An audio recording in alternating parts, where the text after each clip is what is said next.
അധ്യായം 9. ശൗൽ കർത്താവിൻ്റെ ശിഷ്യന്മാരുടെ നേരെ ഭീഷണിയും കൊലയും നിശ്വസിച്ചുകൊണ്ട് മഹാപുരോഹിതന്റെ അടുക്കൽ ചെന്നു. ദമസ്കോസിൽ ഈ മാർഗക്കാരായ വല്ല പുരുഷന്മാരെയോ സ്ത്രീകളെയോ കണ്ടാൽ അവരെ പിടിച്ചുകെട്ടി യെരുശലേമിലേക്ക് കൊണ്ടുവരുവാൻ തക്കവണ്ണം അവിടുത്തെ പള്ളികൾക്ക് അവനോട് അധികാരപത്രം വാങ്ങി. അവൻ പ്രയാണം ചെയ്തു. ദമസ്കോസിന് സമീപിച്ചപ്പോൾ പെട്ടെന്ന് ആകാശത്ത് നിന്ന് ഒരു വെളിച്ചം അവൻ്റെ ചുറ്റും മിന്നി. അവൻ നിലത്ത് വീണു. ശൗലേ, ശൗലേ, നീ എന്നെ ഉപദ്രവിക്കുന്നത് എന്തെന്ന് തന്നോട് പറയുന്ന ഒരു ശബ്ദം കേട്ടു. നീ ആരാകുന്നു കർത്താവേ എന്ന് അവൻ ചോദിച്ചതിന്, നീ ഉപദ്രവിക്കുന്ന യേശു ആകുന്നു ഞാൻ. നീ എഴുന്നേറ്റ് പട്ടണത്തിൽ ചെല്ലുക, നീ ചെയ്യേണ്ടുന്നത് അവിടെ വെച്ച് നിന്നോട് പറയുമെന്ന് അവൻ പറഞ്ഞു.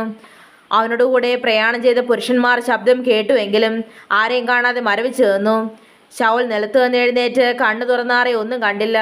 അവർ അവനെ കൈക്ക് പിടിച്ച് ദമസ്കോസിൽ കൂട്ടിക്കൊണ്ടുപോയി. അവൻ 3 ദിവസം കണ്ണു കാണാതെയും തിന്നുകയോ കുടിക്കുകയോ ചെയ്യാതെയും ഇരുന്നു. എന്നാൽ അനന്യാസ് എന്നൊരു ശിഷ്യൻ ദമസ്കോസിൽ ഉണ്ടായിരുന്നു. അവനെ കർത്താവ് ഒരു ദർശനത്തിൽ അനന്യാസെ എന്ന് വിളിച്ചു. കർത്താവെ, അടിയൻ ഇതാ എന്ന് അവൻ വിളി കേട്ടു. കർത്താവ് അവനോട്, നീ എഴുന്നേറ്റ് നേർവീതി എന്ന തെരുവിൽ ചെന്ന് യൂദായുടെ വീട്ടിൽ തർസോസുകാരനായ ശൗൽ എന്ന പേരുള്ളവനെ അന്വേഷിക്കുക. അവൻ പ്രാർത്ഥിക്കുന്നു. അനന്യാസ് എന്നൊരു പുരുഷൻ അകത്തു വന്ന് താൻ കാഴ്ച പ്രാപിക്കേണ്ടതിന് തൻ്റെ മേൽ കൈവയ്ക്കുന്നത് അവൻ കണ്ടിരിക്കുന്നുവെന്ന് കൽപ്പിച്ചു. അതിന് അനന്യാസ്, കർത്താവെ, ആ മനുഷ്യൻ യെരുശലേമിൽ നിന്റെ വിശുദ്ധന്മാർക്ക് എത്ര ദോഷം ചെയ്തു എന്ന് പലരും പറഞ്ഞ് ഞാൻ കേട്ടിരിക്കുന്നു. ഇവിടെയും നിന്റെ നാമത്തെ വിളിച്ചപേക്ഷിക്കുന്നവരെയൊക്കെയും പിടിച്ചുകെട്ടുവാൻ അവന് മഹാപുരോഹിതന്മാരുടെ അധികാരപത്രം ഉണ്ട് എന്ന് ഉത്തരം പറഞ്ഞു. കർത്താവ് അവനോട്, നീ പോക, അവനെൻ്റെ നാമം ജാതികൾക്കും രാജാക്കന്മാർക്കും ഇസ്രായേൽ മക്കൾക്ക് മുൻപിൽ വഹിപ്പാൻ ഞാൻ തിരഞ്ഞെടുത്തിരിക്കുന്ന ഒരു പാത്രമാവുന്നു.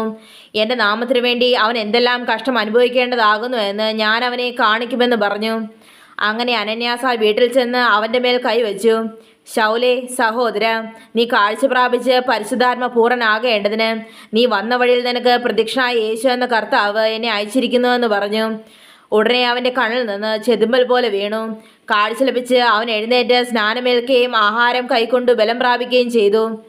അവൻ ദമസ്കോസിലുള്ള ശിഷ്യന്മാരുടെ കൂടെ കുറേ നാൾ പാർത്തു. യേശു തന്നെ ദൈവപുത്രനെന്ന് പള്ളികളിൽ പ്രസംഗിച്ചു. കേട്ടവർ എല്ലാവരും വിസ്മയിച്ചു. യെരുശലേമിൽ ഈ നാമം വിളിച്ചപേക്ഷിക്കുന്നവർക്ക് നാശം ചെയ്തവൻ ഇവനല്ലയോ? ഇവിടെയുമാരെ പിടിച്ചുകെട്ടി മഹാപുരോഹിതന്മാരുടെ അടുക്കൽ കൊണ്ടുപോകുവാനല്ലോ വന്നതെന്ന് പറഞ്ഞു. ശൗലോ മേൽക്കുമേൽ ശക്തി പ്രാപിച്ചു. യേശു തന്നെ ക്രിസ്തു എന്ന് തെളിയിച്ചു. ദമസ്കോസിൽ പാർക്കുന്ന യഹൂദന്മാരെ മിണ്ടാതാക്കി. കുറേ നാൾ കഴിഞ്ഞപ്പോൾ യഹൂദന്മാർ അവനെ കൊല്ലുവാൻ ആലോചിച്ചു. ശൗൽ അവരുടെ കൂട്ടുകെട്ടറിഞ്ഞു. അവനെ കൊല്ലുവാൻ അവർ രാവും പകലും നഗരഗോപുരങ്ങളിൽ കാവൽ വെച്ചു. എന്നാൽ അവൻ്റെ ശിഷ്യന്മാർ രാത്രിയിൽ അവനെ ഒരു കുട്ടയിലാക്കി മതിൽ വഴിയെ ഇറക്കി വിട്ടു. അവൻ യെരുശലേമിൽ എത്തിയാറെ ശിഷ്യന്മാരോട് ചേരുവാൻ ശ്രമിച്ചു. എന്നാൽ അവനൊരു ശിഷ്യനെന്ന് വിശ്വസിക്കാതെ എല്ലാവരും അവനെ പേടിച്ചു. ബർന്നബാസോ അവനെ കൂട്ടി അപ്പോസ്തലന്മാരുടെ അടുക്കൽ കൊണ്ടുവന്നു. അവൻ വഴിയിൽ വെച്ച് കർത്താവിനെ കണ്ടതും കർത്താവ് അവനോട് സംസാരിച്ചതും ദമസ്കോസിൽ അവൻ യേശുവിൻ്റെ നാമത്തിൽ പ്രാഗൽഭ്യത്തോടെ പ്രസംഗിച്ചതുമെല്ലാം അവരോട് വിവരിച്ചു പറഞ്ഞു. പിന്നെ അവൻ യെരുശലേമിൽ അവരുമായി പെരുമാറുകയും കർത്താവിൻ്റെ നാമത്തിൽ പ്രാഗൽഭ്യത്തോടെ പ്രസംഗിക്കുകയും ചെയ്തു പോന്നു. യവനഭാഷക്കാരായ യഹൂദന്മാരോടും അവൻ സംഭാഷിച്ച് തർക്കിച്ചു. അവരും അവനെ കൊല്ലുവാൻ വട്ടം കൂട്ടി. സഹോദരന്മാർ അതറിഞ്ഞ് അവനെ കൈസരയിലേക്ക് കൂട്ടിക്കൊണ്ടുപോയി അവിടെ നിന്ന് തർസോസിലേക്ക് അയച്ചു. അങ്ങനെ യഹൂദ്യ, ഗലീല, ശമരിയ എന്നീ ദേശങ്ങളിലൊക്കെയും സഭയ്ക്ക് സമാധാനമുണ്ടായി. അത് ആത്മീക വർധന പ്രാപിച്ചും കർത്താവിനോടുള്ള ഭക്തിയിലും പരിശുദ്ധാത്മാവിൻ്റെ പ്രബോധനയിലും നടന്നും പെരുകിക്കൊണ്ടിരുന്നു. പത്രോസ് എല്ലായിടവും സഞ്ചരിക്കുകയിൽ ലുദ്ദയിൽ പാർക്കുന്ന വിശുദ്ധന്മാരടുക്കലും ചെന്നു. അവിടെ പക്ഷവാതം പിടിച്ച് 8 സംവത്സരമായ കിടപ്പിലായിരുന്ന ഐനിയാസ് എന്ന പേരുള്ള ഒരു മനുഷ്യനെ കണ്ടു. പത്രോസ് അവനോട്, ഐനിയാസേ, യേശുക്രിസ്തുവിനെ സൗഖ്യമാക്കുന്നു, എഴുന്നേറ്റ് താനായി തന്നെ കിടക്ക വിരിച്ചുകൊള്ളുക എന്ന് പറഞ്ഞു. ഉടനെ അവൻ എഴുന്നേറ്റു. ലുദ്ദയിലും ശാരോനിലും പാർക്കുന്നവരെല്ലാവരും അവനെ കണ്ട് കർത്താവിലേക്ക് തിരിഞ്ഞു. യോപ്പയിൽ പേടമാനെന്നർത്ഥമുള്ള തബീത എന്ന പേരുള്ള ഒരു ശിക്ഷയുണ്ടായിരുന്നു. അവൾ വളരെ സൽപ്രവർത്തികളും ധർമ്മങ്ങളും ചെയ്തു പോന്നവളായിരുന്നു. ആ കാലത്ത് അവൾ ദീനം പിടിച്ച് മരിച്ചു. അവർ അവളെ കുളിപ്പിച്ചൊരു മാളിക മുറിയിൽ കിടത്തി. ലുദ്ദ യോപ്പയ്ക്ക് സമീപമാകിയാൽ പത്രോസ് അവിടെ ഉണ്ടെന്ന് ശിഷ്യന്മാർ കേട്ടു. നീ താമസിയാതെ ഞങ്ങളുടെ അടുക്കലോളം വരണമെന്ന് അപേക്ഷിപ്പാൻ 2 ആളെ അവൻ്റെ അടുക്കൽ അയച്ചു. പത്രോസ് എഴുന്നേറ്റ് അവരുടെ കൂടെ ചെന്നു. എത്തിയപ്പോൾ അവർ അവനെ മാളിക മുറിയിൽ കൊണ്ടുപോയി. അവിടെ വിധവമാർ എല്ലാവരും കരഞ്ഞുകൊണ്ടും തബീത തങ്ങളോട് കൂടെയുള്ളപ്പോൾ ഉണ്ടാക്കിയ കുപ്പായങ്ങളും ഉടുപ്പുകളും കാണിച്ചുകൊണ്ടും അവൻ്റെ ചുറ്റും നിന്നു.